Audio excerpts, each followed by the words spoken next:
अयोध्या जी में मणि पर्वत है। मणि पर्वत की इतनी सुंदर कथा है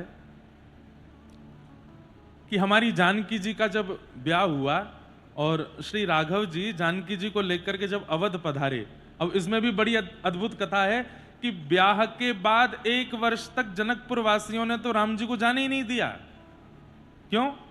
बोले जैसे ही जावे को तैयार होते तो जनकपुर वासी मन में भाव कुछ ना कुछ बहाने बना करके राम जी को रोक लेते।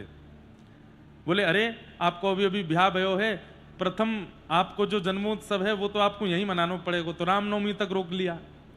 रामनवमी तक रुके तो राम जी बोले अब हम चलें। बोले कि नहीं, जानकी जी का भी ब्याहुला आने, वो जन्मोत्सव आने वाला है, वो भी करके जाना पड़ेगा। तो फिर जानकी नवमी तक रुके। उसके बाद फिर बोले कि इतनी गर्मी में हम अपनी जानकी जी को नहीं भेजेंगे, यहीं रहो। हे पहुना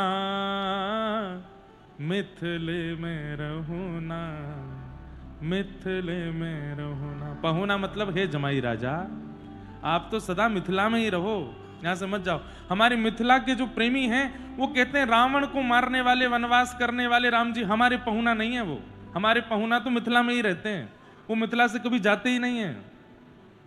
इतना प्रेम करते हैं श्री राघव जी से। ग्रीष्म ऋतु गई, राम जी बोले अब हम चलें। बोले अरे सावन आ गया, इतनी वर्षा हो रही है, कीचड़ हो रही है, जगह जगह पानी भर रहा है, रथ धस जाएगा, अभी राघव जी नहीं जाने देंगे, विराजे रहो। श्रावण चला गया, बोले अब तो जाने दो। बोले पितृपक्ष आ गया है, अब थोड़ी जाएंगे आप, पितृपक्ष में हमारे यहाँ की बेटियां नहीं जाती। बोले अब तो नवरात्रि आ गई है। बोले नवरात्रि, प्रथम नवरात्रि तो बहू जी के साथ यहीं करो। नवरात्रि निकल गई। बोले कि अब सुंदर दीपोत्सव आ रहा है। दीपावली का उत्सव जरूरी नहीं है कि श्री रावण वध करके राम जी आए उसी भाव से मनाते हैं। समुद्र मंथन से लक्ष्मी जी प्रकट हुई दीपावली वाले दिन, इसलिए लक्ष्मी जी का विशेष उत्सव मनाया जाता है। दीपोत्सव तक रुको तो दीपोत्सव तक रुके। राघव जी बोले अब तो हमको आज्ञा दे दो। बोले अरे पूष का महीना आ गया, नहीं जाने देंगे, विराजे रहो। ऐसे करते करते करते राघव जी 1 वर्ष तक मिथिला में ही रहे, मिथिला के लोगों ने नहीं जाने दिया। 1 वर्ष बाद दशरथ जी महाराज ने पत्र लिखा श्री जनक जी को कि हे विदेहराज, कृपा करके हमारे पुत्र वधू को यहां भेज दीजिए, क्योंकि जो स्थिति ससुराल पक्ष की होनी चाहिए, बेटा के ससुराल की होनी चाहिए, बेटी की विदाई पर पूरा पीहर जो है वो रुदन करता है, पर यहां उल्टा हो रहा है। लड़का के पक्ष वाले रो रहे हैं। बोले कहां ब्याह करके गए, तो घर जमाई बन के बैठ गए राम जी, वहीं पे भेज दीजिए। तो श्री जानकी जी को लेकर के राघव जी 1 वर्ष बाद वापस आए। और 1 वर्ष बाद जब आए हैं, कितना सुंदर वर्णन करते हैं श्री जानकी जी जब अयोध्या आई हैं। आजकल के सास ससुर को, माता पिता को सीखना चाहिए कि बहू को कैसे रखना चाहिए। बहुओं को भी चाहिए कि सास ससुर माता पिता के प्रति भाव कैसा रखे। पर कहते हैं कि जब जानकी जी पधारी अयोध्या में तो तीनों माताएं हाथ में थाल लेकर के, और थाल में दीप लेकर के नहीं आई हैं, पुष्पों की मालिका लेकर के आई हैं। पुष्पों से आरती उतार रही हैं जानकी जी की। और जैसे भवन में प्रवेश करने के लिए पुष्प बिछाए जाते हैं, सुंदर सुंदर कुछ भाव रखे जाते हैं, यहां पर कैकेयी मैया ने कमल के भीतर के पराग, एक कमल में जरा सा पराग होता है, वो पराग ऐसा होता है कि आप हाथ में ऐसे घुमाएं तो वो अंतर ध्यान हो जाए, अत्यंत कोमल होता है। ऐसे असंख्य कमलों के भीतर के पराग बिछाए हैं श्री जानकी जी के स्वागत में। जैसे ही जानकी जी पालकी से उतरी हैं और प्रथम चरण जैसे ही रखा है, तीनों मैयाओं के नेत्र सजल हो गए। जैसे ही जानकी जी आगे बढ़ने लगी तो कहते हैं इतनी कोमल हैं जानकी जी कि कमल का अत्यंत कोमल पराग भी जानकी जी के चरणों में चुभ रहा है। और इस दृश्य को श्री कैकेयी मैया देख रही हैं। यहां तक थोड़ा सिर ढका है, नीचे नेत्र हैं। श्री जानकी जी का अत्यंत सुकोमल मुखमंडल पहली बार तीनों मैया देख रही हैं। और श्री कैकेयी जी तो बस मुख निहार करके निहाल हो रही हैं। लेकिन जैसे ही जानकी जी भीतर प्रवेश करती हैं, वो कमल का पराग भी जब उनके चरणों में चुभ रहा है, तो श्री कैकेयी मैया सोचती हैं कि इस संसार में सबसे कोमल कमल का पराग, वो भी जिनको चुभे, कितनी कोमल है। तो कहते हैं श्री कैकेयी मैया गईं और तुरंत जानकी जी को रोका, बोले ये चुभ रहा है आपको? तो बड़े संकोच में जानकी, छोटी सी तो है, अब आजकल के बालक इस बात को समझेंगे नहीं, थोड़ा इस पर हो सकता है प्रश्न दूसरे प्रकार का करें। श्री जानकी जी संभवतः 7, 8, 6 वर्ष की हैं बस, और श्री राघव जी 12 वर्ष के हैं जब ब्याह हुआ है, छोटी सी। तो जैसे ही प्रवेश करने लगी, कोमल पराग जब चुभने लगे, तो श्री कैकेयी मैया दौड़ करके गईं और जानकी जी को देखा कि इनके पराग चुभ रहा है, तो नई नवेली बहू जो आई हैं उनको सासू मां यानी कि कैकेयी जी राम जी से सबसे ज्यादा प्रेम करती हैं। कभी कैकेयी चरित्र भी सुनिए, बहुत अद्भुत है। राम जी ने शपथ देकर के कैकेयी मैया से कहा कि मुझे वन में भेजना है आपको। अलग कथा है, अलग विषय है। श्री कैकेयी जी गईं और जाकर के श्री जानकी जी को ऐसे गोद में उठाया और गोद में लेकर के गृह प्रवेश करा रही हैं अपनी बहू का श्री कैकेयी जी। और प्रथम मुख दिखाई में पहली बार मुंह देखा है। श्री कैकेयी मैया का हृदय ऐसा व्याकुल हो गया, मैं क्या दे दूं, क्या अर्पित कर दूं। तब कनक भवन बना करके श्री जानकी जी को प्रदान किया। आज जिस कनक भवन का दर्शन करते हैं यह भी वही है, परंतु जो शास्त्रों में वर्णन आता है कि जो कैकेयी मैया ने प्रदान किया वो कनक भवन कैसा, मन से चलता है। अगर जानकी जी के मन में इच्छा हो जाए कि बड़ी उष्ण हवा चल रही है, लू जैसी चल रही है, बहुत गर्म है बाहर, थोड़ी न शीतलता हो, तो इतने में ही कनक भवन में बादल छा जाते हैं, रिमझिम वर्षा होने लगती है। जानकी जी के मन में इच्छा हो जाए कि यहाँ कुछ मोगरा के पुष्प हों, उनकी सुगंधी आ जाए तो मोगरा के पुष्प प्रकट हो जाते हैं। मन में इच्छा हो जाए राग काफी सुनना है, इतने में ही गंधर्व प्रकट हो जाते हैं, राग सुनाने लगते हैं। मन में इच्छा प्रकट हो जाए कि आज ऊपर छत पर चढ़ के अयोध्या जी का दर्शन करना है, तुरंत एक कमल प्रकट हो जाता है, उस पर जानकी जी बैठ जाती है, वो कमल ऊपर लेकर के जाता है और जाकर के छत पर ऐसा कनक भवन श्री कैकेयी मैया ने दिया। और उन्हीं कैकेयी मैया के वचन का निर्वहन करने वही जानकी जी, जिनके चरणों में पराग नहीं देख पा रही थी चुभता हुआ कैकेयी जी, वो वन में जाने देती हैं।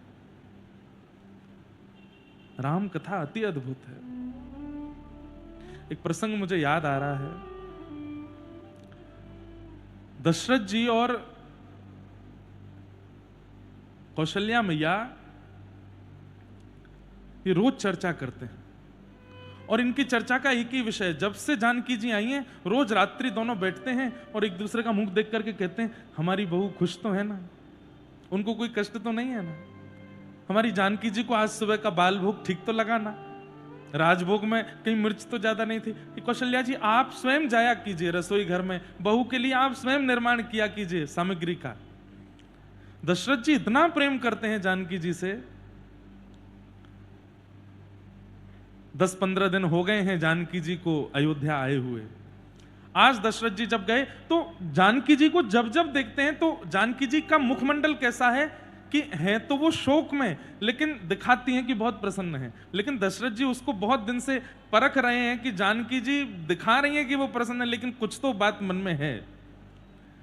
आज दशरथ जी महाराज गए और श्री जनक नंदिनी जी तुरंत खड़ी हो गई, प्रणाम किया। दशरथ जी बोले बेटी देखो संकोच नहीं करो, मैं 10 दिन से देख रहा हूं आपके मुखमंडल पर स्पष्ट पता चलता है कि आप प्रसन्नता दिखा रही हो पर मन से प्रसन्न नहीं हो। अयोध्या में कोई कष्ट है, किसी भी प्रकार की असुविधा है, आप बताओ हमको, आज्ञा करो। आप हमारी लाली हो, हमारी बेटी हो। राघव जी कुछ कहते हैं आपसे? जानकी जी बस नीचे नजर करके सिर हिलाती है, कुछ बोल नहीं रही, बस सिर हिलाती है। सब पूछा यहां के बगीचे अच्छे नहीं लगे? अच्छे लग रहे हैं। सरजू जी सुंदर है? बहुत सुंदर है। महल में कोई कष्ट है? नहीं। ये सहचरियां दासियां इनसे कोई पीड़ा है? नहीं। प्रसाद ठीक लग रहा है?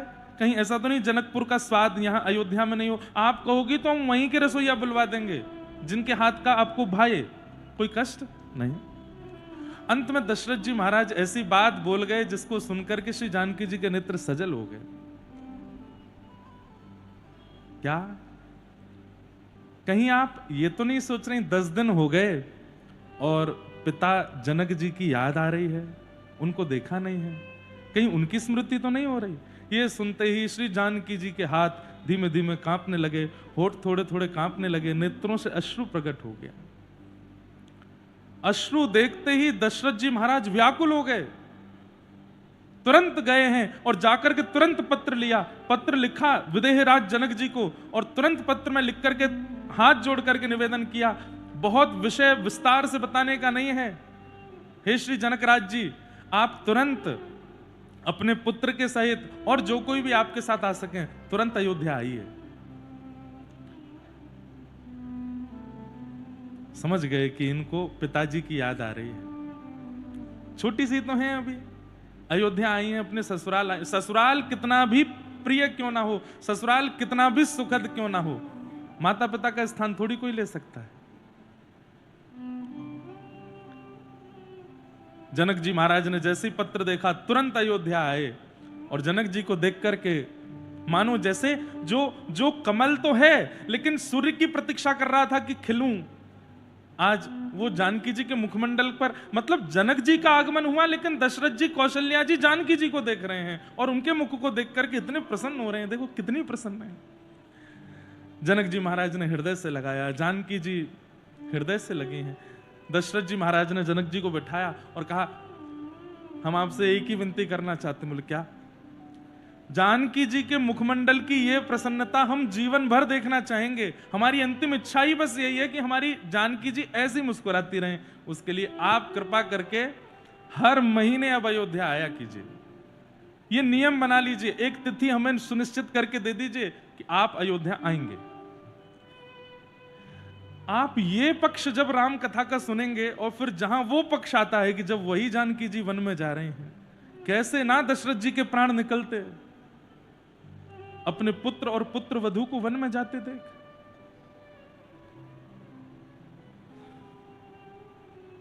अद्भुत है राम कथा।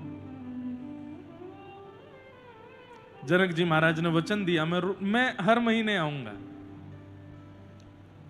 हर महीने आऊंगा। हर महीने जनक जी आते हैं, और ज्यों-ज्यों जनक जी आते हैं, जनक जी के आगमन की खबर सुनते ही दशरथ जी और कौशल्या जी केवल अपलक नेत्रों से जानकी जी को देखते हैं, क्योंकि उनके आते ही जानकी जी के मुखमंडल का जो तेज होता है, जो ओज होता है, जो प्रसन्नता होती है, बस वही, उसको देखने के लिए ही मानो दशरथ जी महीना भर प्रतीक्षा करते हैं। कोई इतना प्रेम अपनी बहू से कैसे कर सकता है जितना दशरथ जी जानकी जी से करते हैं, अपनी बहू से करते हैं। लेकिन इस बीच एक विडंबना हुई। क्या?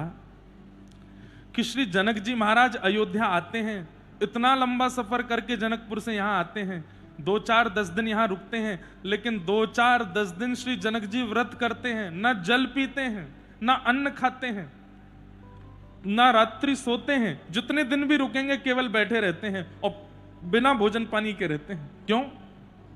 बेटी का घर है, बेटी का स्थान है, यहां कैसे पाए? आजकल के बच्चे कहते हैं कि अब मॉडर्न हो गया है जमाना, खा लिया कीजिए पिताजी, क्या दिक्कत है, आप आए हैं पानी पी ले।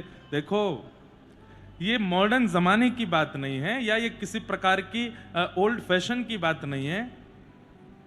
कन्या दान किया है पिता ने, और दान की गई वस्तु पर विशेष अपना अधिकार नहीं जमाया जाता है, ये शास्त्रीय आज्ञा है।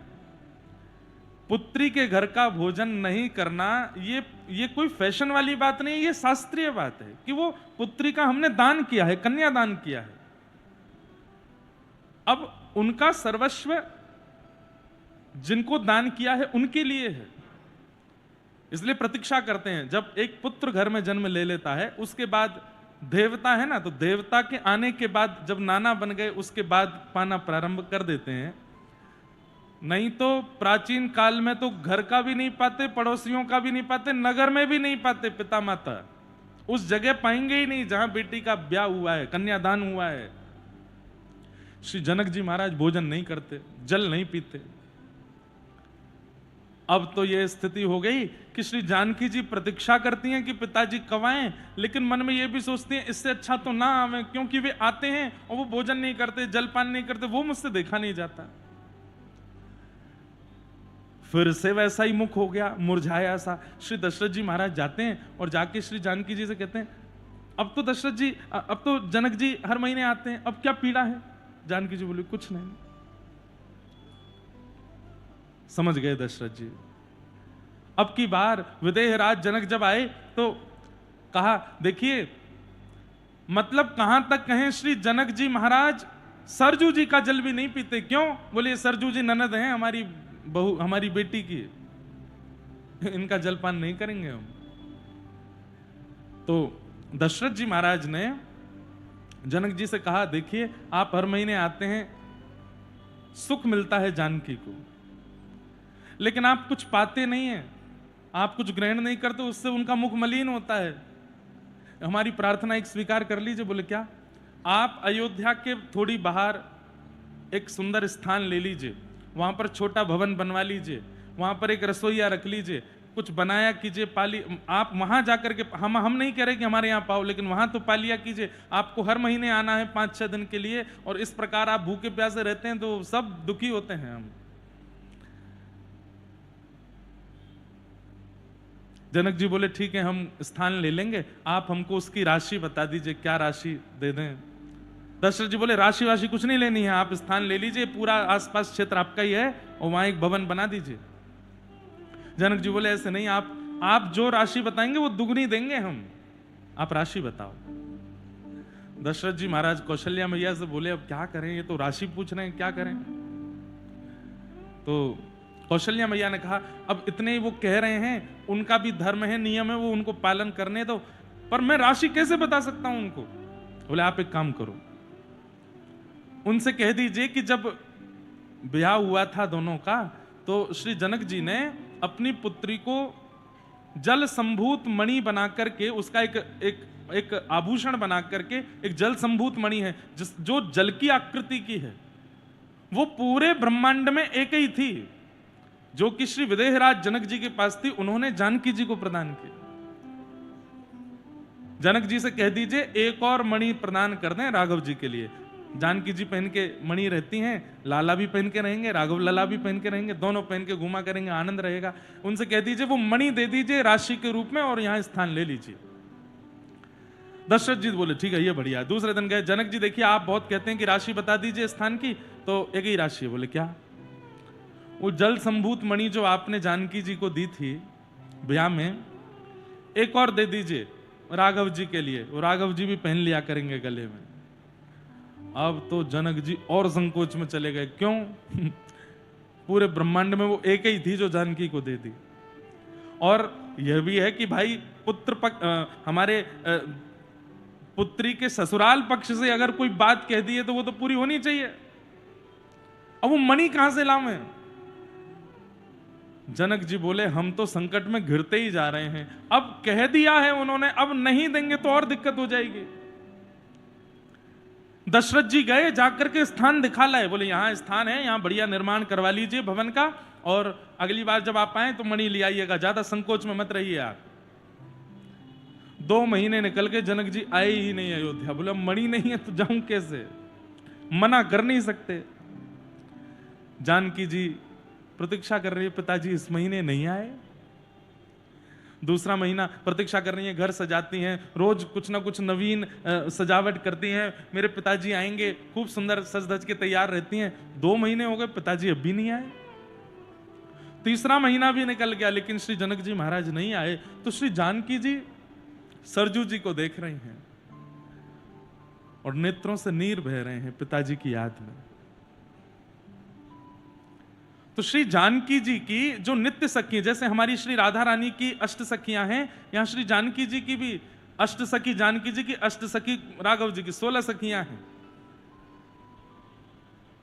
चंपकलता जी, चारुशिला जी, ऐसी अष्ट सखियां हैं, जिसमें चारुशिला जी श्री हनुमान जी महाराज का स्वरूप है और चंपकलता जी श्री भरत जी का। अद्भुत है राम कथा, अंदर अंदर की बातें अगर आप सुनेंगे तो आनंदित हो जाएंगे। ये चंपकलता जी जो हैं, ये श्री भरत जी महाराज का रूप हैं जानकी जी की सेवा में।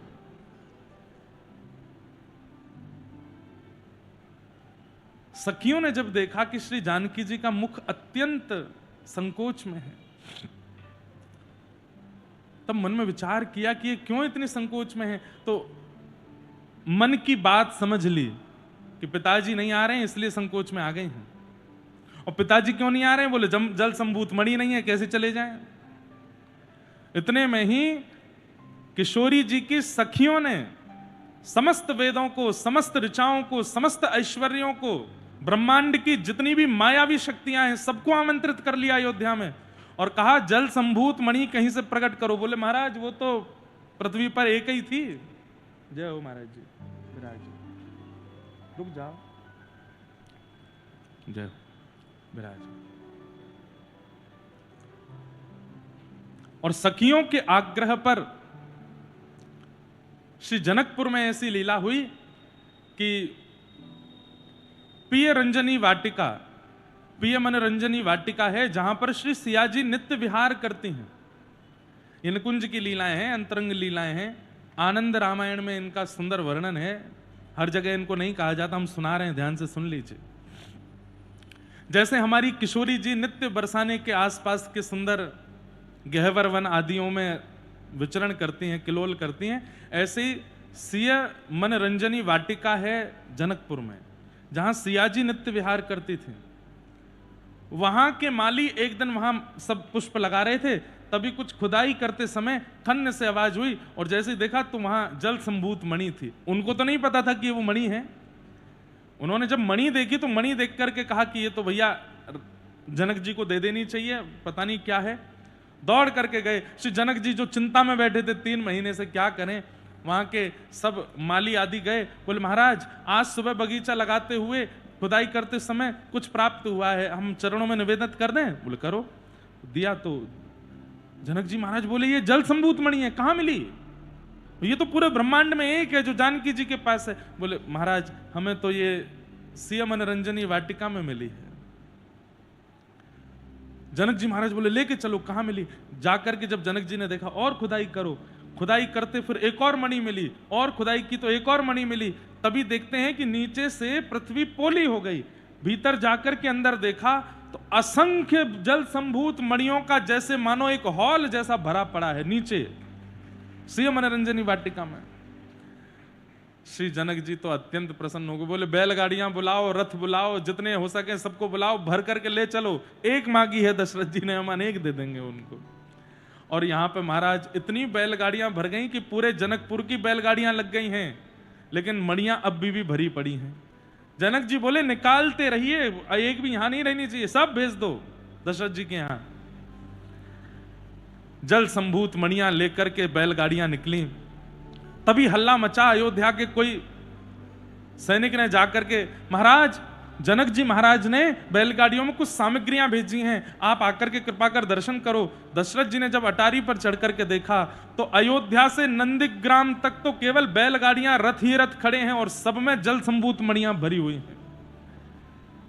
जिस मणि को देवता भी स्पर्श नहीं कर सकते हैं, उनके सौभाग्य में भी जो मणि नहीं है, ऐसी असंख्य मणियां भेज दी हैं श्री जनक जी ने अयोध्या। इतने में ही जनक जी भी आगे। बोले आपने कहा था कि मणि दे। बोले हमने तो कहा था एक मणि दो, आपने इतनी सारी मणियां भेज दी हैं, अब क्या करें हम? बोले आप सबको पधरा लो। और हमारी मन की तो भावना ऐसी है, आपने कहा था जो मणि जानकी जी के गले में है, एक मणि राघव जी के गले में हो। हमारी जनकपुर वासियों की ऐसी भावना है कि अयोध्या के पहरेदार से लेकर राजा तक सब जल संभूत मणि अपने गले में पहने। हमारी तरफ से ये भेंट है। दशरथ जी महाराज बोले जिस मणि की इतनी महिमा कि कन्यादान में सबसे विशेष रूप से मैं जनक जी ने जिसको दिया, वो दशरथ जी के मांगने पर इतनी भेज दी कि पूरी अयोध्या को पहना दी है।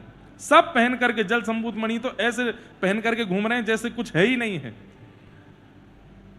उसके बाद भी मणियां बच गई, मतलब दरबान से लेके राजा तक, बालकों से लेके बूढ़ों तक सबको पहना दी। उसके बाद भी इतनी मणियां बची हैं कि उसका क्या करें? तब दशरथ जी महाराज ने बोले देखिए जनक जी, सुमेरु पर्वत सुना होगा, कैलाश पर्वत सुना होगा, हिमालय पर्वत सुना होगा, परंतु हमारी जानकी जी के आगमन पर श्री जनक जी महाराज की कृपा से, श्री विदेह राज जी की कृपा से हमारी अयोध्या में मणि पर्वत बनाया जाएगा। और सब जल संभूत मणियों से मणि पर्वत निर्माण किया। उस मणि पर्वत पर हिंडोला बनाया गया और प्रथम बार श्री जानकी जी और राघव जी को वहां बैठा करके झूला झुलाया।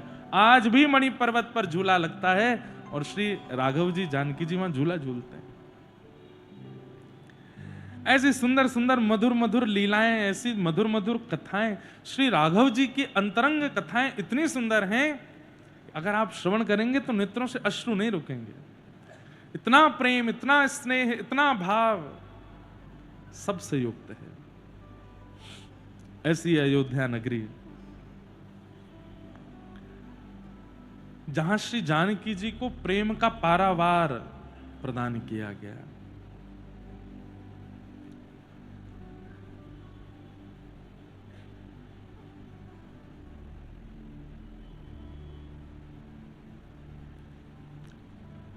ऐसे अयोध्या में हम पिछले 5 दिनों से ठाकुर जी की मंगलमयी कथा का श्रवण कर रहे हैं। आज जिसका 6वां दिवस यहां प्रारंभ हो रहा है। कल हम लोगों ने बड़े प्रेम और भाव से श्री गिरिराज 56 भोग लीला का दर्शन किया। सब ब्रजवासियों को लेकर के ठाकुर जी गोवर्धन पहुंचे, 56 भोग लगाए, और जब इंद्र को कोप हुआ तब ठाकुर जी ने श्री गिरिराज जी को नख पे धारण किया।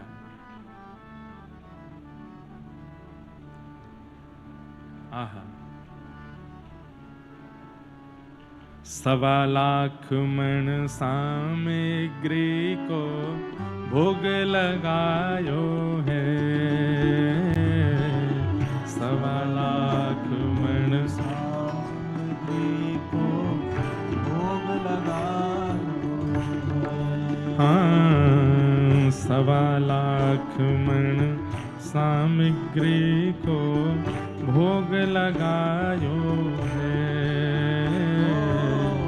1.25 लाख मण सामग्री को भोग लगायो है। हाँ, 1.25 लाख मण। हमारे व्रज के साहित्यों में तो ऐसा कहते हैं कि इतनी सामग्रियों का भोग लगाया कि श्री गिरिराज जी सामग्री में ढक गए। मतलब एक तो गिरिराज पर्वत है और गिरिराज पर्वत के सामने सामग्री रखी तो सामग्रियों का पहाड़ खड़ा हो गया।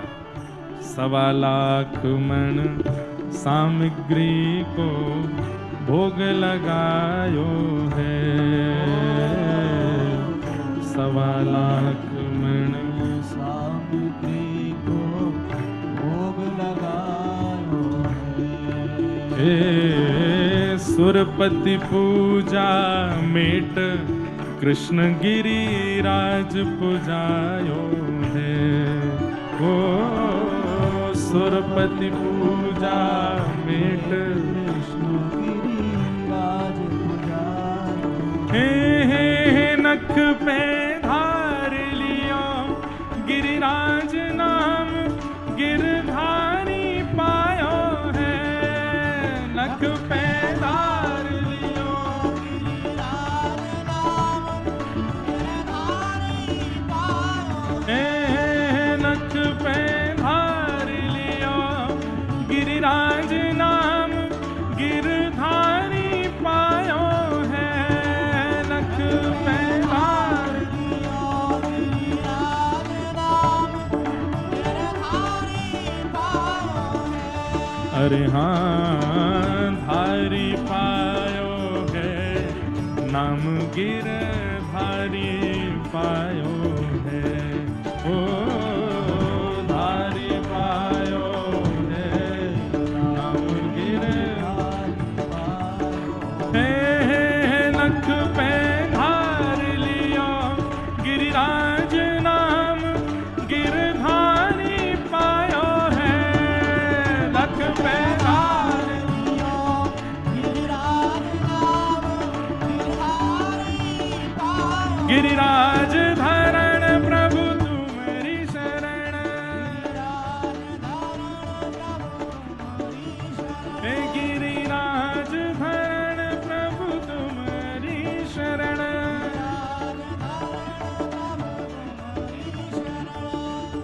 बड़ी स्वर्ग में खबर क्रोध सुरपति को आयो है। बड़ी स्वर्ग में खबर क्रोध सुरपति को आयो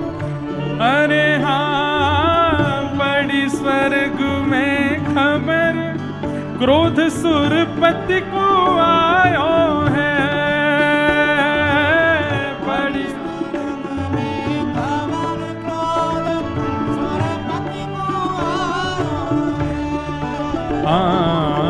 मूषलधार जल खूब इंद्र ने बरसायो है। मूषलधार अपार जल इंद्र ने बरसायो। अरे हाँ, मूसलधार अपार जल इंद्र ने बरसायो है। हाँ, मूसलधार अपार जल इंद्र नख पे धार लियो गिरिराज नाम गिरधारी पायो है।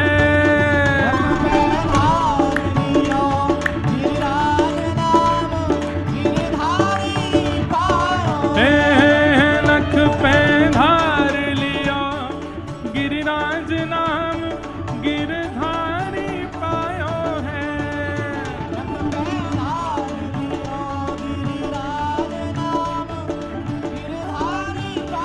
गिरिराज धरण की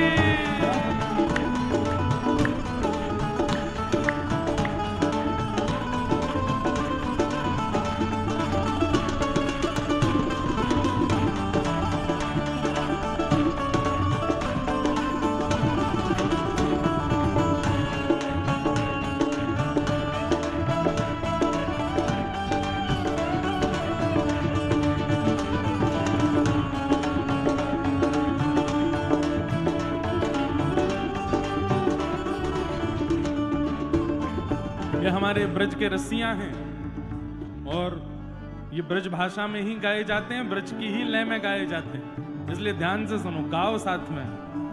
पड़ी ना ब्रज में बूंद देख कर इंद्र घबरायो है।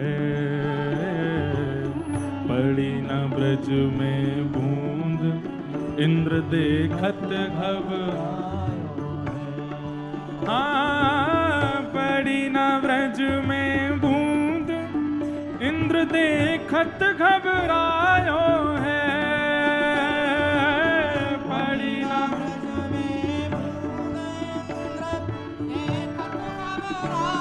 क्यों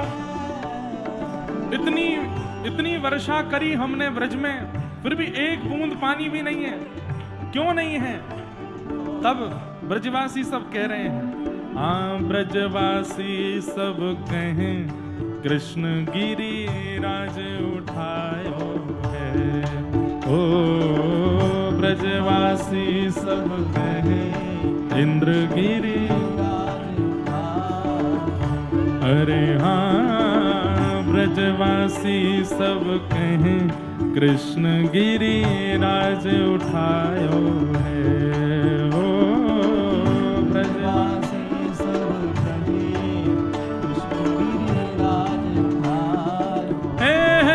नख पे ओ नख पे नख पे धार लियो गिरिराज नाम गिरधारी पायो है। नख पे धार लियो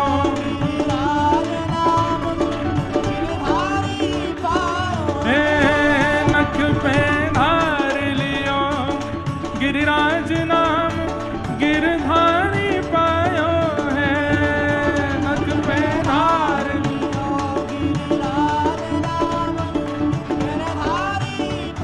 गिरिराज धरण प्रभु तुम्हारी शरण।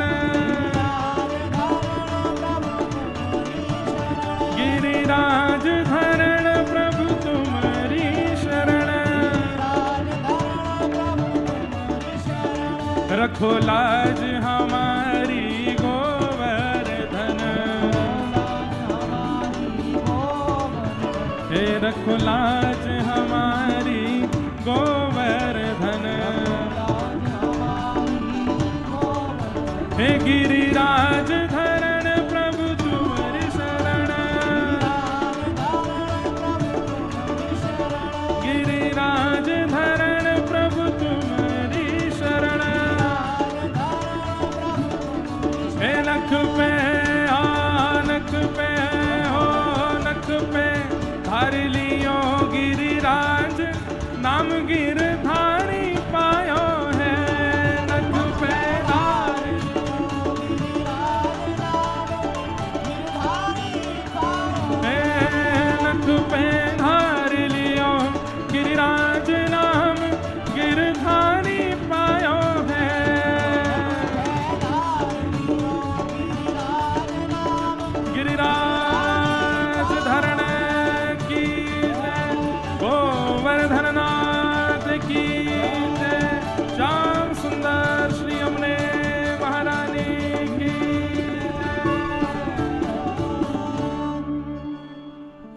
व्रज में बूंद इंद्र देखत घबरायो है।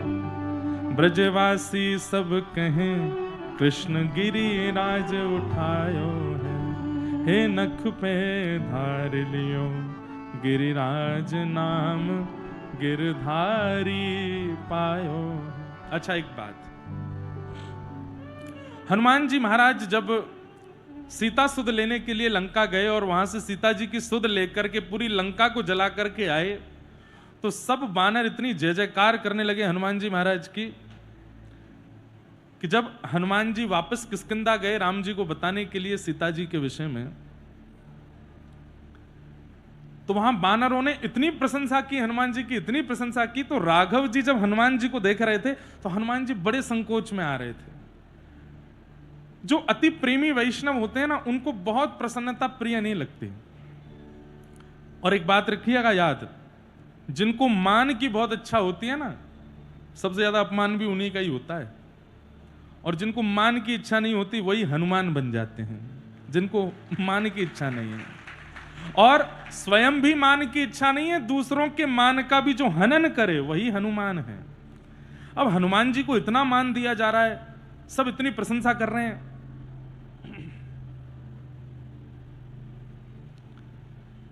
इतनी प्रशंसा कर रहे हैं, हनुमान जी महाराज संकोच में आ रहे हैं। राम जी देखते रहे, बोले कि ये बड़े संकोच में जा रहे हैं, लेकिन क्या करें, कोई बात नहीं। उसके बाद जब सेतु बनाना था, उसमें भी हनुमान जी का योगदान जब दिखा, फिर से हनुमान जी की प्रशंसा हुई, तो हनुमान जी फिर संकोच में। और जब जब हनुमान जी संकोच में आवे, राम जी देख करके प्रसन्न हो जाए, बोले कि ये संकोच में आ रहे हैं।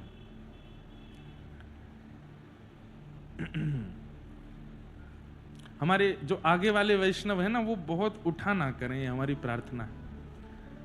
हम कथा भूल जाते हैं फिर, और जो प्रवाह चल रहा होता है उसमें बहुत रुकावट आती है, इसलिए वो बैठे रहें। जब कोई कीर्तन भजन हुआ करे तभी उठा करें, कथा के बीच में ना उठा करें। हमारे संगीतज्ञ और यहाँ के लोगों से भी यही प्रार्थना है कि व्यास मंच की आचार्य संहिता का थोड़ा ध्यान रखें। हमको बहुत मन से तो कभी कभी भाव आता है कोई कथा का, वो भी फिर बहुत जल्दी ऐसे खो जाता है। थोड़ा संकोच रखा करें। कैमरा वाले भैया भी, हमारे राघव जी, ध्यान रखें, धीमे धीमे आवें जावें, कोई इतने एरिया में कम से कम गतिविधि ना हो, नहीं तो फिर हम आंख बंद करके कथा सुनाएं, वही ठीक है। क्या बता रहा था मैं? तो हनुमान जी संकोच में आ रहे हैं। क्यों? सब इतनी प्रशंसा करते हैं हनुमान जी महाराज की। अरे ये तो एक बार में लांग गए, सीता सुध लेकर के आए, लंका जला के आ गए, और वहां जाकर के लंकनी की ऐसी हालत करके आए। सब यही चर्चा, और जहां जहां हनुमान जी के मान की चर्चा होती, हनुमान जी को बड़ी व्याकुलता, मतलब इतना संकोच होता, क्यों कर रहे हैं इतना? वो तो तब प्रताप रघुनाथ, हनुमान जी तो कहते हैं मेरा कोई बल है ही नहीं, सब राघव जी की कृपा है। समय आया जब लक्ष्मण जी को शक्ति लगी और वैद्यों ने कहा कि संजीवनी बूटी लानी पड़ेगी, तो श्री हनुमान जी महाराज पराक्रम दिखाने की भावना से नहीं, वो तो लक्ष्मण जी की प्राण रक्षा करनी है, इसलिए तुरंत गए और जाकर के वहां संजीवनी ढूंढी, नहीं मिली तो सीधा पर्वत ही उठा लाए। जैसे ही पर्वत लेकर के आ रहे थे, लंका में रखते ही यहां पर जड़ी बूटी बना करके औषधि लक्ष्मण जी को पिलाई गई। लक्ष्मण जी के प्राण जीवित हुए, सबने खूब जय जयकार करी। पर लक्ष्मण जी के होने के बाद आज वही मान, वही सम्मान, वही प्रेम, वही सत्कार जो सब दे रहे थे, आज राम जी देने लगे। हनुमान जी मान गए आपको, आप ऐसे हैं, आप ऐसे। आज हनुमान जी रो गए, प्रभु इतना मान मत दीजिए मुझे, मैं आत्मग्लानि में डूब जाऊंगा, मुझे इतना सम्मान मान नहीं चाहिए, सब आपकी कृपा है, सब आपका प्रताप है, मेरा कोई बल नहीं है, मेरा कोई यश नहीं है। स्थिति ये हो गई कि अब हनुमान जी जब बानरों के बीच में घूमते थे तो सब लोगों ने नाम बदल दिया हनुमान जी का, सब कहते गिरवरधारी आ गए, गिरवरधारी आ गए। तो श्री हनुमान जी को इतना संकोच होता है, राम जी से जाके बोले कुछ निदान करो भगवान, मुझसे ये सहन नहीं हो रहा है, मैं हनुमान ही ठीक हूं, जो मान का हनन करे वही ठीक हूं, ये इतना मान गिरवरधारी कहकर के मुझे बुलाने लगे, कुछ कीजिए नाथ। तो ठाकुर जी बोले अब तो कुछ नहीं करेंगे, द्वापर में करेंगे। बोले क्या?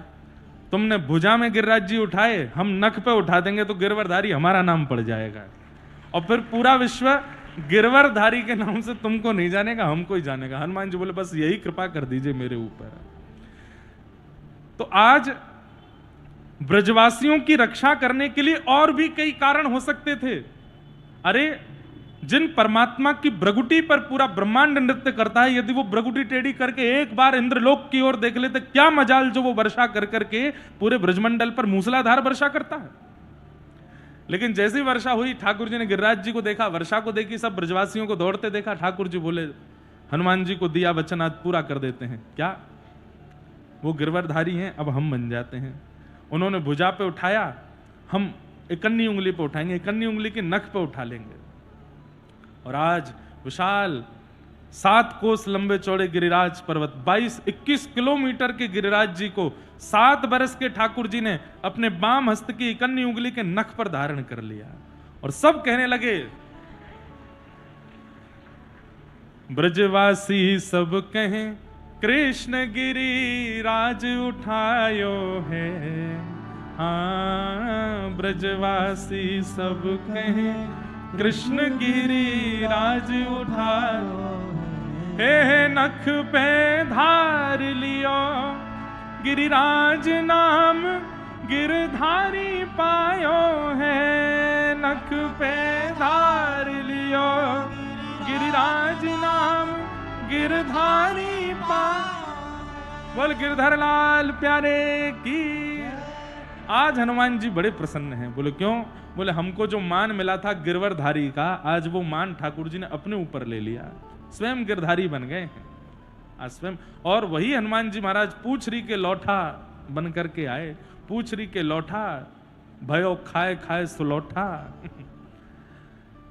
हनुमान जी महाराज व्रज में पहलवान के रूप में श्री गिरिराज जी की तलेटी में रहते हैं। ठाकुर जी गैया चराने के लिए जाते हैं गिरिराज जी, तो हनुमान जी महाराज वहां पर पहलवान के रूप में जब रहते हैं तो ठाकुर जी कहते हैं भैया तुम्हारे हाथ पांव बड़े जो है तंदुरुस्त होने का, हमको भी सिखाओ। तो श्री हनुमान जी श्री कृष्ण को, बाल कृष्ण प्रभु को वहां कुश्ती सिखाते हैं, पहलवानी सिखाते हैं। क्यों? बोले कंस से युद्ध करना है मोए, आगे चल के बड़े बड़े राक्षस मारने की पहलवानी सिखाओ। तो गिरिराज जी जो है ना वो गैया की आकृति में है, पूरा पर्वत गौ आकृति में है। तो गिरिराज जी की जहां पूंछ है, मतलब गौ रूप गिरिराज जी की जहां पर पूंछ आकृति है उसको पूंछरी बोलते हैं। और वहां पर जो पहलवान लोटो रे वाक नाम है लोठा, तो पूछरी को लोठा श्री हनुमान जी महाराज। इसलिए हम कथा में कहते हैं पूछरी के लोठा की हुप हुप प्यारे, क्या बात है बंसी वारे, शाबाश। इसके पीछे भी भाव है कि जब ठाकुर जी ने गिरिराज जी उठाए तो विशाल गिरिराज पर्वत, बीच में ठाकुर जी, गिरिराज जी कभी इधर जावे कभी इधर, तराजू की तरह ऐसे हो रहे हैं। तो सब ब्रजवासी छड़ी लगावे, लेकिन छड़ियों से क्या गिरिराज जी ऊपर होने वाले हैं? 22 किलोमीटर लंबा पर्वत, चाहे 2 लाख ब्रजवासी भी अपनी छड़ी लगा दें, ऊपर होगा? नहीं हो सकता। तब ठाकुर जी हनुमान जी को इशारा करते हैं, पूछ रही के लौटा जी बोला आप जाओ, इन ब्रजवासियों को तो लग रहा है अपना बल लगावे, आप जाके पीछे से अनेक अपनों बल लगाओ तो गिरिराज जी ऊपर हो जाएंगे। तो जैसे ही गिरिराज जी ऐसे हों, ठाकुर जी बीच में खड़े हैं, तो श्री हनुमान जी महाराज जावे ब्रजवासियों के झुंड के बीच में, हाँ भाई जोर लगाओ सबरे।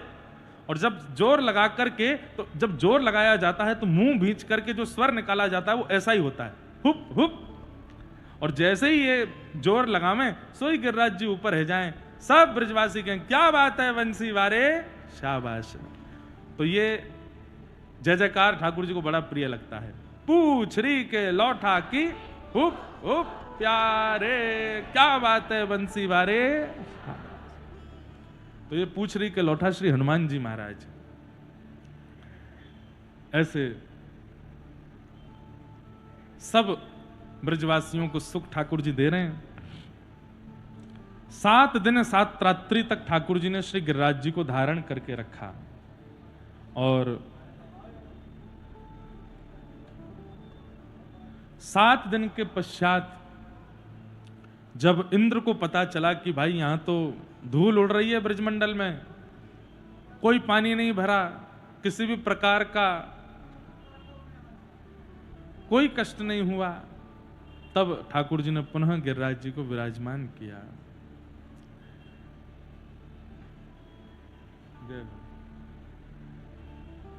बड़ी कृपा हुई है। आज परम पूज्य प्रातः स्मरणीय हमारे अयोध्या के पूज्य संत श्री बिंदु गाद्याचार्य जी पूज्य महाराज जी आज सबके मध्य में पधारे हैं। महाराज जी को बारंबार प्रणाम करते हैं। श्री राम जय राम जय जय राम जय श्री राम जय राम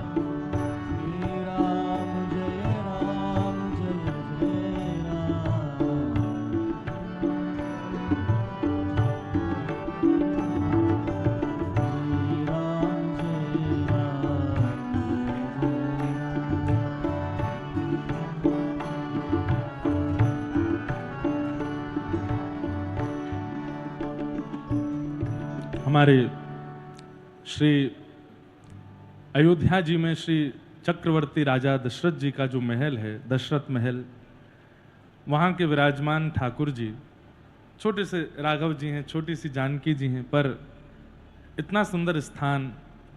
एक दिन मैंने कथा सुनाई थी कि संत हुए श्री राम प्रसाद जी महाराज एक बार जल्दी जल्दी में श्री लगाना भूल गए, तो श्री जानकी जी ने उनके मस्तक पर बिंदी पधरा दी।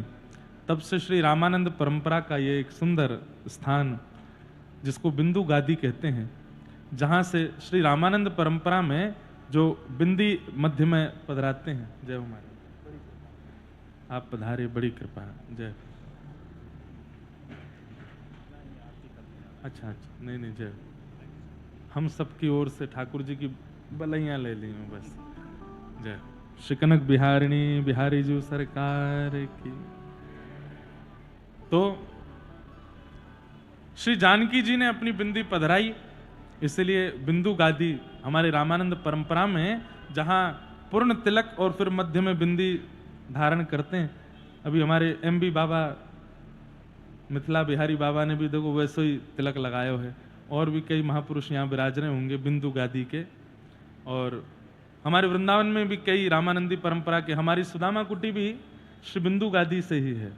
वृंदावन की प्रसिद्ध श्री सुदामा कुटी, जहाँ पर अनेक संत हुए, वो भी श्री बिंदु गादी की ही परंपरा से है। ऐसी बिंदु गादी के श्री बिंदु गाद्याचार्य जो पूज्य महाराज जी हैं, ऐसे पूज्य बड़े महाराज जी आज हम सबके मध्य में पधारे हैं, उन्हें बारंबार प्रणाम करते हैं। आचार्य, एक प्रकार से देखा जाए तो यहाँ के सब संत कोई ना कोई पात्र ही हैं श्री राघव जी की लीला के। कोई लक्ष्मण जी के स्वरूप में है, कोई भरत जी के स्वरूप में है, कोई ठाकुर जी के अनेक अनेक सखाओं के रूप में हैं। पर महाराज जी को अगर हम कह दें तो ये दशरथ जी के रूप में महाराज जी हैं, यही दशरथ जी हैं इस वक्त। ऐसे रामलला के पूज्य दशरथ जी, हमारे बिंदु गादी वाले पूज्य महाराज जी को प्रणाम। सब संत वृंदों को बारंबार वंदन करते हैं। हमारे कृपालु जी महाराज आए थे पहले कथा में, उन्होंने एक लीला और सुनाई थी। अब वह लीला स्पष्ट रूप से तो मुझे ज्यादा याद नहीं, पर थोड़ी सी ऐसी याद है कि जिस परंपरा की ये गादी है, ऐसे श्री राम प्रसाद जी महाराज ठाकुर जी की सेवा करते थे। अब उस काल की बात है कि इतनी ज्यादा व्यवस्थाएं अयोध्या में, तो आप अभी बहुत व्यवस्थाओं में आ रहे हैं। हमने जब लाल जी का उत्सव किया था ठाकुर जी का, तब भी श्री अवध बिहारी जी टेंट में ही विराज रहे थे। उस समय के अयोध्या का यदि आप दर्शन करते तो संतों से ज्यादा तो पुलिस फोर्स दिखाई देती थी पूरी अयोध्या में। या तो पुलिस फोर्स दिखाई देती या मिलिट्री वाले दिखाई देते। और दोपहर के समय तो महाराज निकल जाएं तो बस कोई है ही नहीं है।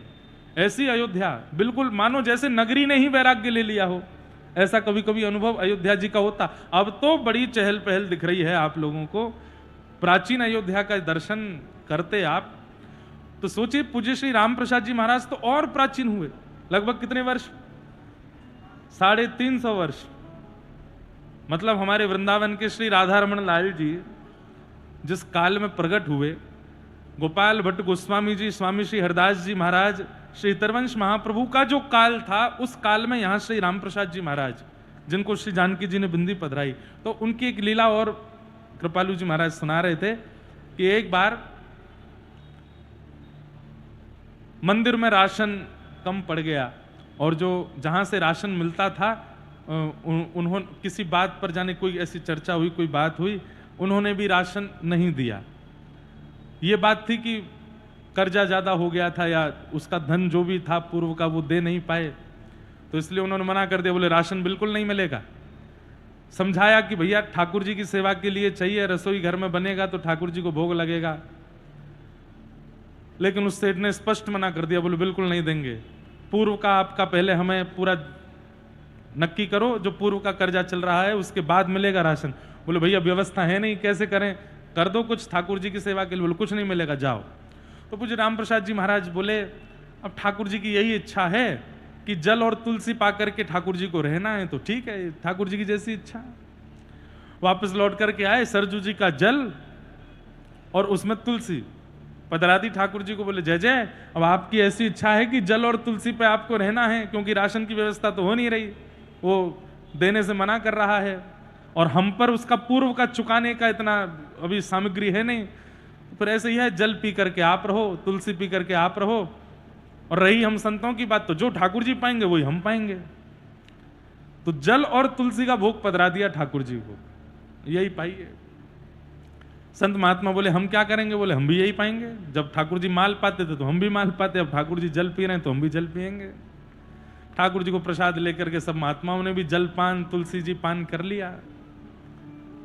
श्री राघव जी को दया आ गई और बोले ये तो भैया हमारी पूरी सब संत दुखी हो रहे हैं, ये हमसे देखा नहीं जा रहा है।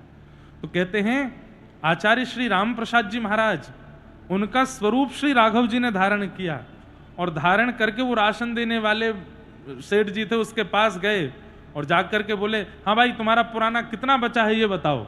बोले कहां से माल पानी लाए, बोले उससे तुमको क्या, तुम तो बस ये बताओ पुराना कितना है, और सुनो आगामी कुछ महीनों का राशन एक साथ दे दो, ये लो। तो असरफियां उसके सामने रख दी, बोले जितनी चाहिए ले ले। वो बोला कि मेरी तो एक असरफी में पूर्व का पूरा नक्की और आगे का भी हो जाएगा। बोले तू एक नहीं, तू रख ले जितनी तुझे चाहिए, और आइंदा कभी स्थान के लिए राशन रोकना नहीं। उसने असरफियां ले ली, बड़ी बड़ी गाड़ियों में सामग्री भरवा करके, राशन भरवा करके दशरथ महल मंदिर भिजवा दिया। वहां सब संतों ने देखा, आचार्यों ने देखा, बोले भैया ये क्या हुआ, ये राशन कहां से आ रहा है। राशन लेके आए, वो सेठ जी नीचे उतरे तो राम प्रसाद जी महाराज बोले भैया तुम तो कल तो हम पे बड़े नाराज हो रहे थे, आज खुद ही इतना सारा राशन लेके आए हो। बोले महाराज जी जब आप असरफी दे आओगे तो फिर तो राशन दे के आना पड़ेगा ना। बोले हम असरफी हमने असरफी दी। बोले हाँ आप आए थे, आकर के हमको ये असरफियां दे करके गए, तो हमने कही आपके वहां प्रसाद के लिए सामग्री दे जाएं। महाराज जी के नेत्र सजल हो गए, बोले भैया हम तो कहीं नहीं गए, ना हमारे पास असरफियां हैं, ये तो हमारे प्राण प्यारे श्री राघव जी हैं जो हमारा रूप धारण करके गए और दुकान पर जाकर के असरफी दे आए और वहां से सब राशन ले आए। ऐसी परंपरा श्री राम प्रसाद जी महाराज की। आप लोग दशरथ महल जाना, दर्शन करना, और वहां से जब आप बगल की हॉल में दर्शन करेंगे, वहां हाथ में वीणा लिए, पैरों में घुंघरू पहने, सिर पर पाग पहने श्री राम प्रसाद जी महाराज का स्वरूप है। श्री राम जानकी जी को वीणा सुनाते, धनुर्धारी भगवान को वीणा सुनाते और खूब नृत्य कर करके उनको रिझाते थे। उसी परंपरा के वर्तमान आचार्य आप विराजमान हैं, उन्हें हम बारंबार प्रणाम करते हैं। महाराज जी का प्रथम दर्शन रेवासा में हुआ था और ये तो कृपालु जी की कृपा है कि वो पहले दिन ही मिल गए, इतना उन्होंने स्नेह प्रेम मित्रता कर ली। हमारा मन था कि उनके फोन में हमने महाराज जी का फोटो देखा, मैंने महाराज जी इनसे तो हम रेवासा, बोले हमारे गुरु जी हैं, हमारे बड़े महाराज जी तो यही हैं। फिर महाराज जी का दर्शन हुआ, इतना सुख मिला। हमारे ठाकुर जी कितने लीलाधारी हैं, पर आप लोग कभी विचार करेंगे कि वो संतों के संग ही लीला करते हैं, हम लोगों के संग क्यों नहीं करते? क्योंकि हम कहीं ना कहीं थोड़े चतुर हैं और महापुरुष संतजन ये बड़े भोले हैं, सीधे हैं, और ठाकुर जी को सीधे ही चाहिए। हम गृहस्थी जो है ना, हम चतुर बहुत हो जाते हैं, और स्वाभाविक बात है, घर चलाना है, बच्चों को पालना है, तो उसके लिए चतुराई थोड़ी आ जाती है। लेकिन वो चतुराई इतनी मात्रा में हमारे अंदर आ जाती है कि ठाकुर जी लीला करने से फिर घबराते हैं, आने से घबराते हैं। पर इन संतों के संग तो खूब लीला करते हैं, आज भी लीला करते हैं। संतों से संतत्व सीखना हो तो उनकी सरलता के रूप में सीखो, उनकी सहजता के रूप में सीखो। वो सरल कितने हैं, सहज कितने हैं, दैन्य कितना है, यहां से संतत्व सीखो। वही ठाकुर जी को अति प्रिय है।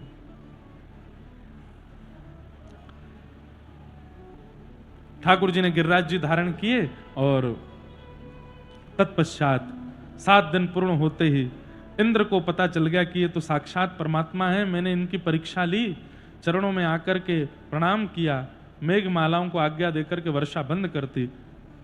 पिता गुरुस्त्वं जगतामधीशो दुरत्ययः काल उपात्त दंड हिताय स्वेच्छा तनुभि समीहसे मानं विधुन्नन् जगदीश मानिनाम्। आप मेरे पिता हैं, मेरे गुरु हैं, कृपा करके मुझे दंड दीजिए। दंड की याचना की, इंद्र पर भगवान मोहित हो गए, बोले कि तुम बस अभिमान रहित होकर के प्रेम से अपने इंद्र पदवी का पालन करो। इस प्रकार इंद्र को क्षमा किया भगवान ने। गैयाओं ने भगवान का आकर के अभिषेक किया, गायों ने भगवान का नामकरण किया गोविंद, और ठाकुर जी का नाम गोविंद पड़ा। तत्पश्चात एकादशी व्रत की कथा बताई और उसके बाद रास पंचाध्याय प्रारंभ हुआ। रास पंचाध्याय प्रारंभ हुआ। भगवान पिता रात्रि शरदोत्फुल्ल मल्लिका विक्षरन्तुं मनश्चक्रे योग मायामुपाश्रित।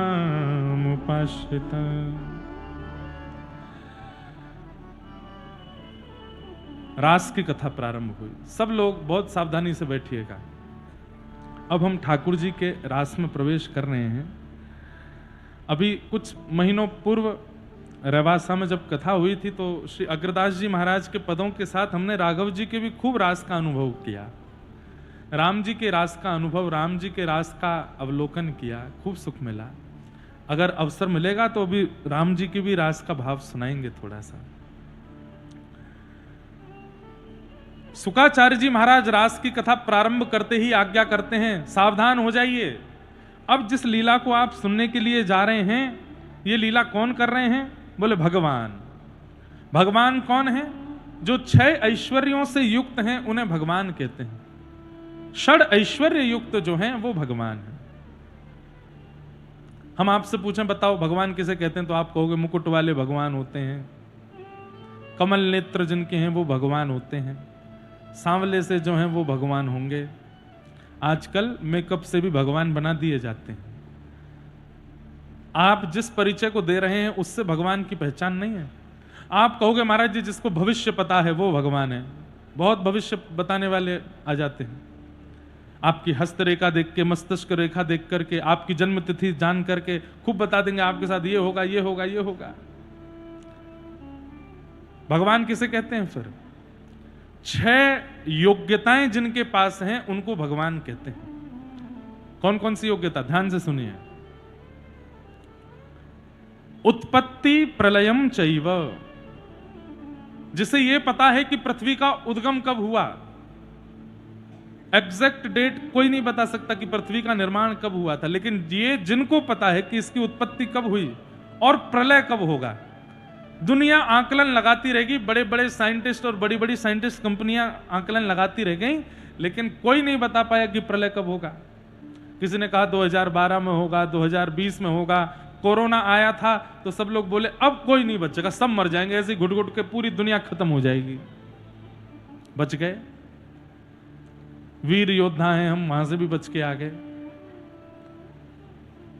अब ये भी इसी साल भी कहा, हर साल जनवरी में बात चलती है कि इस साल खत्म हो जाएंगे हम सब।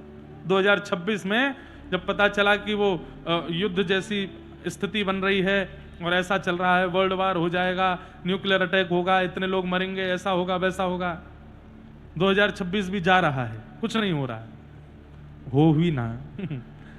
अभी खूब कथाएं वथाएं चल रही हैं, खूब ठाकुर जी का अभी दर्शन नहीं हुआ, इतनी जल्दी कुछ नहीं हो। लेकिन हर वर्ष के अंत में और हर नए वर्ष के प्रारंभ में एक कहीं ना कहीं से एक खबर आती है कि इस साल ये हो जाएगा, अगस्त तक आधे से ज्यादा लोग लंगड़े हो जाएंगे, ऐसा भी एक खबर आई।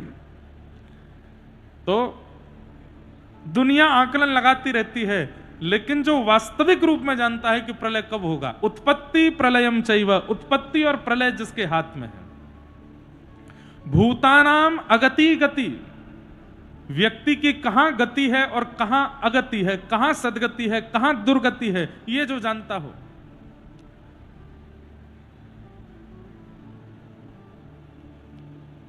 एक बहुत सुंदर पद है,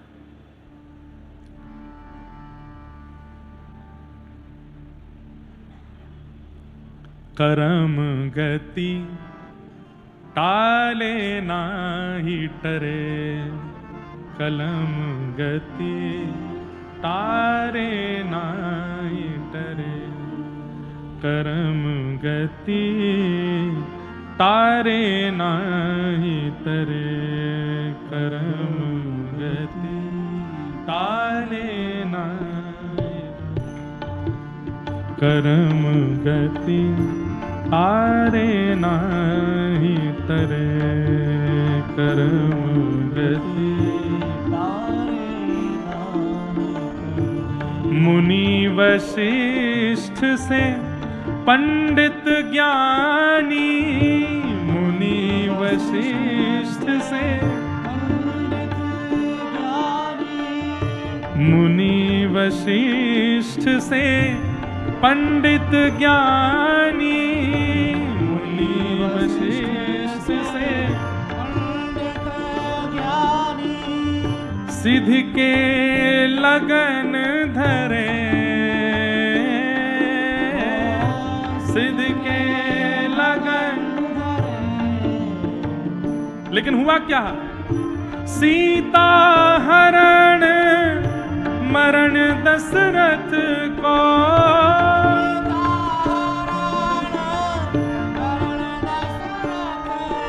हे सीता हरण मरण दशरथ को,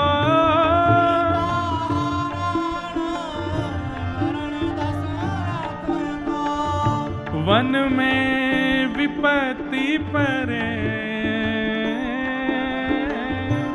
मन में विपत्ति परे, करम गति तारे नाही टरे, करम गति तारे नाही टरे। देखो इस पद का अर्थ क्या है, जो होना है चाहे कितनी भी प्रेडिक्शन कर दे, कोई प्रेडिक्शन वाली चीज नहीं होगी, जो ठाकुर जी चाहेंगे वही होगा। मुनि वशिष्ठ से पंडित ज्ञानी सिद्ध के लगन धरें, सीता जी का और श्री राघव जी का संपूर्ण पूरी कुंडली देख करके, सब कुछ देख करके श्री वशिष्ठ जी कौन हैं? ब्रह्मा जी के पुत्र हैं, सामान्य नहीं है श्री वशिष्ठ जी महाराज। या हेलीकॉप्टर ने एक देर बैठा लो भैया नीचे, थोड़ी देर बाद चलाना। इधर देखो, इधर तो नहीं, ये है हेलीकॉप्टर, ये रहा, बैठा लो थोड़ी देर। हाँ इधर देखो, कथा सुनो। वशिष्ठ मुनि से पंडित ज्ञानी सिद्ध के लगन धरें। वशिष्ठ मुनि ने देखा है तो सब अच्छा ही होगा।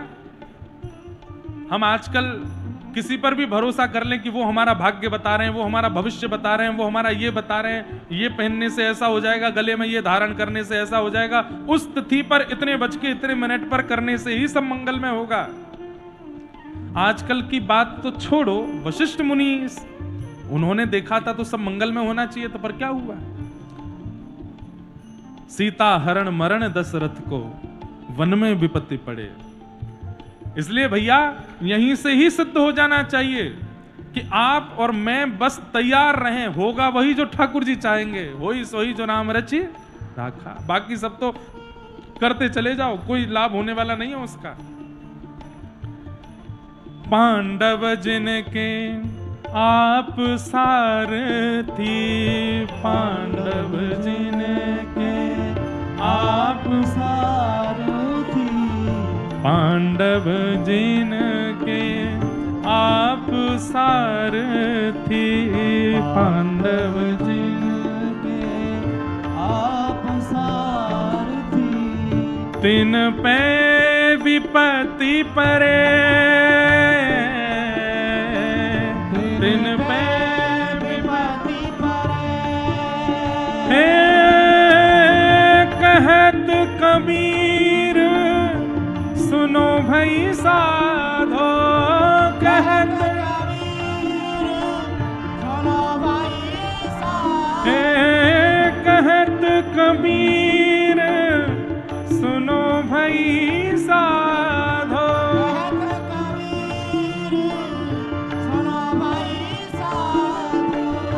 होनी हो के रहे,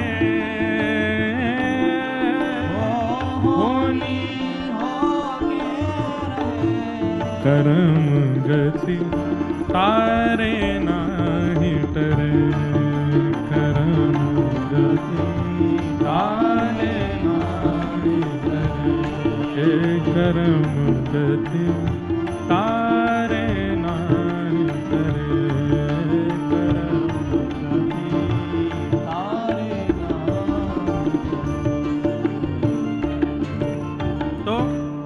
भूतानाम अगति गति, मेरी कहां सदगति है, मेरी कहां दुर्गति है, ये मानव कभी बता ही नहीं सकता, ये ठाकुर जी ही जानते हैं।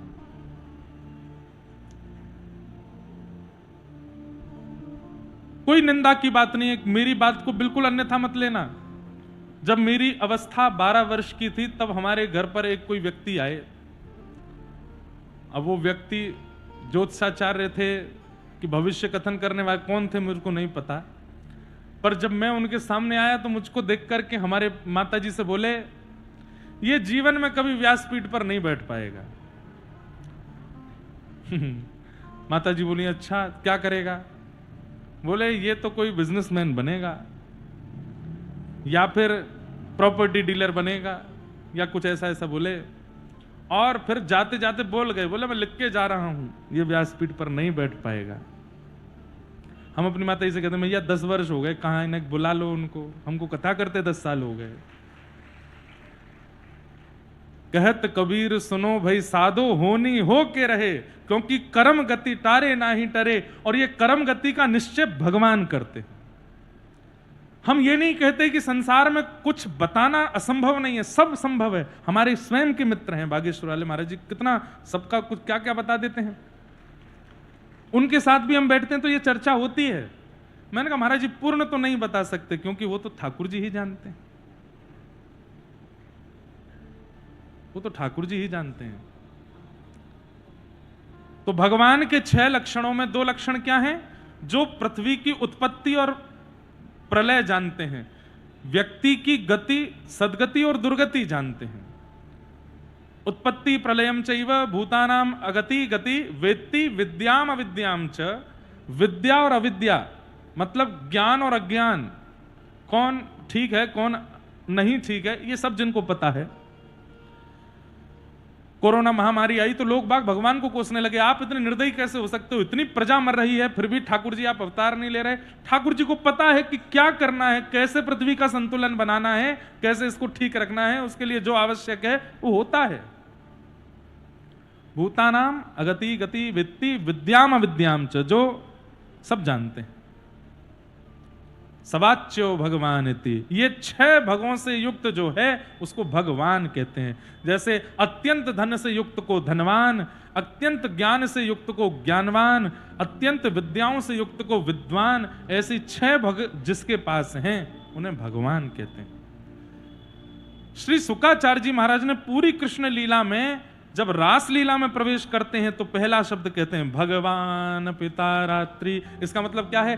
हे भाई लोगों, हे श्रोताओं, अब जो तुम लीला सुनने जा रहे हो उसमें इस बात का ध्यान रखना कि ये स्त्रियों के साथ, गोपियों के साथ, या जो कुछ भी ये लीला हो रही है वो एक बालक नहीं कर रहा है, भगवान कर रहे हैं।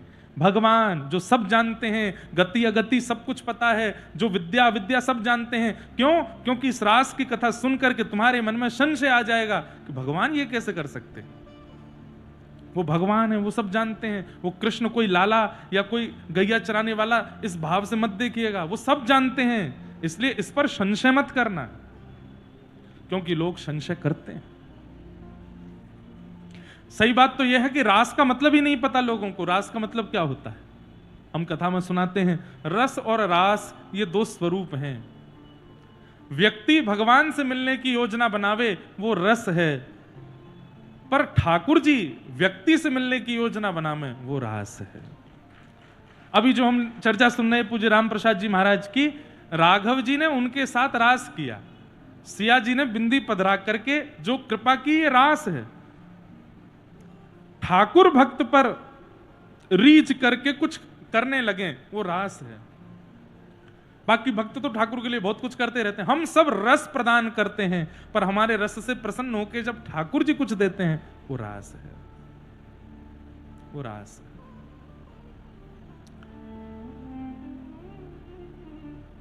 हमारे नामदेव जी महाराज महाराष्ट्र के परम भक्त हुए। उनकी माता जी नामदेव जी से कहती, विठोबा तुझसे बात करते हैं? नामदेव जी बोले हाँ। मुझसे बात करेंगे? बोले मैं पूछता हूं। ठाकुर जी से बात की, बोले मेरी मां कहती है कि आप उनसे बात करो। ठाकुर जी बोले देखो तुम्हारी मां है, उनसे भी हम बहुत प्रेम करते हैं, लेकिन ये प्राकृतिक नियम है कि हमारी वाणी, हमारी लीला सबको नहीं दिखती। तुम्हारी मां है, फिर भी वो सह नहीं पाएंगी। अगर मैं प्रकट भी हो गया, मैंने बात भी की, तो इतने वो सह नहीं पाएंगी, कहीं उनका स्वधाम गमन ना हो जाए। तो माता जी से आके नामदेव जी बोले ठाकुर जी ने ऐसे ऐसे कहा है, वो बात नहीं कर। अच्छा कुछ तो हमको करवाओ अनुभव उनका। तो बोले क्या अनुभव कराएं? बोले मैं प्रसाद बनाऊंगी घर पर, ठाकुर जी पाने आ जाएं और मैं एकांत कक्ष में प्रसाद धर दूंगी, वो पाके चले जाएं, मैं खाली थाली देख लूंगी तो मैं मन में विश्वास हो जाएगा कि हाँ वो सब क्रिया करते हैं। तो नामदेव जी महाराज ने ठाकुर जी से कहा कि मैया घर पे प्रसाद बनाएगी, कक्ष में रख देगी, वो आपके सामने नहीं आएगी, आप बस प्रसाद पाने चले जाओ। ठाकुर जी बोले हाँ ये कर देंगे। कब जाओगे? बोले हमको मंदिर से फुर्सत ही नहीं मिलती, 24 घंटा दर्शन करने वाले आते हैं, यहां से कैसे जाएं? यहां से जाएंगे तो फिर यहां दर्शन कौन देगा? नामदेव जी बोले आप तो भगवान हो, अनेक रूप रूपाए विष्णवे प्रभ विष्णवे, अनेक रूप धारण कर लो। बोले ऐसा नहीं होता, हम विठोबा के रूप में यहां हैं, मैया के घर दूसरा रूप धारण क्यों करके जाएंगे? विठोबा बन के ही जाएंगे। नामदेव जी बोले कुछ तो कीजिए, मैया की इच्छा पूरी करो। तो ठाकुर जी बोले एक काम हो सकता है। बोले क्या? हमारी जगह तुम खड़े हो जाओ। नामदेव आ जाओ। नामदेव जी बोले मैं कैसे खड़ा? बोले तुम खड़े हो जाओ, हम तुम्हारा ऐसा स्वरूप बना देंगे कि लगेगा तुम हम ही हो। ठाकुर जी नीचे आ गए और श्री नामदेव जी खड़े हो गए कमर पर हाथ धर के। ठाकुर जी ने उनको मुकुट धारण कराया, अपनी जैसी माला पहनाई, अपनी जैसी पीतांबरी पहनाई और बोले बस एक चीज का ध्यान रख, दो चीजों का ध्यान रखना। बोले क्या? पहली चीज, कोई कितना भी रोवे तुम्हारे आगे आकर के बोलना मत। अगर तुम बोले तो पिटाई हो जाएगी तुम्हारी, बोलना मत। और दूसरा, बोले दूसरा सुबह सुबह 4 बजे पुजारी जी तुम्हारा अभिषेक करेंगे, पंचामृत जैसे ही तुमको पिवा में खवा में ऊपर से जब करेंगे तो जीव निकाल के उसको चाट मत जाना, क्योंकि मन होगा तुम्हारा। सामने 56 भोग रखे जाएंगे, 56 भोग सामने पधरा के पर्दा कर दिया जाएगा, एक भी तिनका उठा के खा मत लेना, क्योंकि एक ये सब गिन के लाते हैं, एक भी खाली मिला तो तुमको दबा दबा के ढूंढने लगेंगे, ये चलते हैं क्या, खा कैसे गए?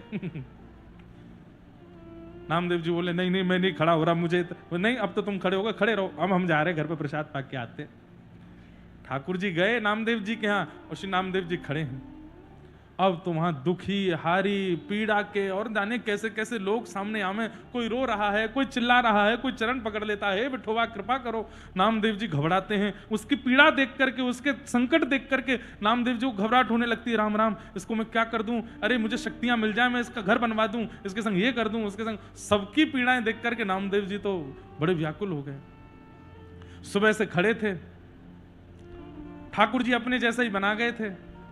भूख लग रही थी नामदेव जी को, भोग प्रसाद आया, पर्दा करके सामने सब थाली रख दी। नामदेव जी बैठ गए पाने के लिए, तुरंत याद आया ठाकुर जी कह के गए थे थाल में से एक दिन का भी मत उठा लेना, क्योंकि पर्दा खोलने के बाद थाल देखा गया और उसमें कुछ भी नहीं मिला तो तुम पर शक हो जाएगा कि ये खा गए, अब तक तो खाए नहीं, अब कैसे खा गए। नामदेव जी बेचारे भूखे प्यासे खड़े रहे। बोले बड़ा लंबा भोजन चल रहा है ठाकुर जी का, सुबह का खड़ा करके गए, अभी तक आए नहीं। प्रातः काल का समय हुआ, दूध से, घी से, दही से, शहद से, शर्करा से, सबसे स्नान कराया गया नामदेव जी को। नामदेव जी का खूब मन हो कि मैं जरा सी जीव निकाल के पंचामृत थोड़ा सा पान करूं, लेकिन ठाकुर जी मना करके गए। इतने में ही दर्शनार्थी जब आने लगे मंगला आरती के बाद, तो दर्शनार्थियों में 100 लोड़ करके श्री पंडरीनाथ भगवान आए हैं। और पंडरीनाथ भगवान देखने के लिए आए नामा को, और जैसे ही आए आकर के पंडरीनाथ भगवान बलैया लेने लगे। आहा मेरा नामा, मेरा नामदेव कितना प्यारा लग रहा है, कितना आनंद आया। बोले तुरंत आके खड़े हो जाओ, मुझको जाने दो, ये सहन नहीं हो रहा है, आप कैसे यहां रहते हैं। ठाकुर जी बोले आनंद आया कि नहीं बता। बोले आनंद, हम तो बड़े विचलित हो गए थे। ऐसी लीलाएं ठाकुर जी जिस भक्त के साथ करने लग जाए, समझो यही रास है। आप जाते हैं स्वर्ण मुकुट अर्पित कर देते हैं, ठाकुर जी को पहना दिया, ये रस है। आप 56 भोग लेके गए, ठाकुर जी को पधरा दिया, पर्दा लगा करके थोड़ी देर बाद वापस दे दिया, यह भी रस है। आपके द्वारा प्रदत्त की गई समस्त सामग्रियां ठाकुर जी के सामने पधरा दी गई, आपकी सेवा ठाकुर जी के कर दी गई, सब रस है।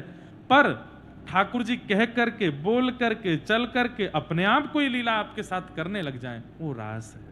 रास का मतलब नृत्य नहीं है, रास का मतलब ठाकुर जी की अति प्रसन्नता भक्त के प्रति, वो रास है।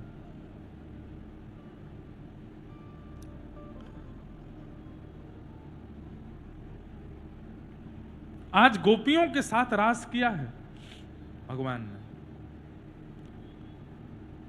जब लंका विजय करके वापस आ रहे थे राघव जी, तब हनुमान जी ने प्रार्थना की थी दंडक वन के संतों को दर्शन देना है राघव जी। तब राम जी बोले हम नहीं रुक सकते। क्यों? भरत जी प्रतीक्षा कर रहे हैं, हमको पहुंचना पड़ेगा, नहीं तो भरत जी प्राण त्याग देंगे। हनुमान जी महाराज बोले वहां एक भरत है, दंडक वन में लाखों भरत हैं नाथ, इनका क्या होगा। तो हनुमान जी महाराज से राघव जी ने कहा तुम जाकर के उनको आज्ञा दे दो, क्या कि वे द्वापर तक प्रतीक्षा करें। द्वापर में जब हम कृष्णावतार धारण करेंगे, तब यही दंडक वन के सारे प्रतीक्षार्थी संत व्रज की गोपी बन करके आएंगे और हम इनके साथ रास विहार करेंगे। अभी तो केवल मेरा दर्शन होगा, लेकिन रास विहार जब होगा तब स्पर्श भी होगा, तब नृत्य भी होगा, तब गायन भी होगा, बहुत सुख दूंगा मैं। एक प्रियतम प्रियतमा का जैसा सुख होता है, वैसा सुख इन सब संतों को दूंगा, तुम बस मेरा वचन दे के आओ। तब हनुमान जी महाराज ने दंडक वन के संतों को आज्ञा दी कि आप लोग द्वापर तक प्रतीक्षा करो, यही राघव जी जब श्याम सुंदर बन के आएंगे तब आपके साथ रास विहार करेंगे।